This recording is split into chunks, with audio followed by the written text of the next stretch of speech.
அட அரிசியை மாத்துங்க நோயை குணமாக்கலாம் அப்படின்ற ரகசியத்தை பல டாக்டர்ஸ் உங்ககிட்ட சொல்லவே மாட்டாங்க. ஆனா வேலூர்ல நடக்கிற பாரம்பரிய நெல் திருவிழால இதை சொல்ல போறாங்க. கருப்பு கவுனி அரிசி நம்ம இன்சுலின் சுரப்பை மேம்படுத்துது. குடவாளை அரிசி நம்ம குடல் ஆரோக்கியத்துக்கு நல்லது. காட்டு யானம் அரிசியில நார் சத்து இரும்பு சத்து அதிகமா இருக்கு. 60ஆம் குரவை அரிசி நம்ம எலும்புகளை பலப்படுத்துது. பூவையர் அரிசின்னு சொல்லப்படுற பூங்கா ரக அரிசி பெண்களுடைய ஆரோக்கியத்துக்கு நல்லது.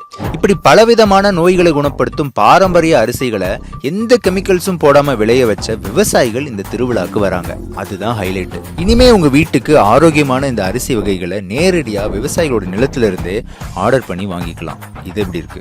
அந்த அரிசியில செஞ்ச சத்து மாவு, சிறுதானிய உருண்டைகள், அவல், முறுக்கு, அதிரசம்னு திருவிழாவை களக்கட்ட போகுது. 100 வகையான பாரம்பரிய நெல் கண்காட்சியும் இங்க நடக்குது. உங்க வீட்டுக்கு தேவையான நாட்டு காய்கறி விதைகளையும் இந்த விவசாயிகளிடம் இருந்து நீங்க வாங்கிக்கலாம். நம்ம வேலூர்ல ஜூலை 28ஆம் தேதி ஈஷா மண்காப்போம் இயக்கம் நடத்துற பாரம்பரிய நெல் திருவிழாவுக்கு வாங்க, ஆரோக்கியத்தை வாங்கிட்டு போங்க.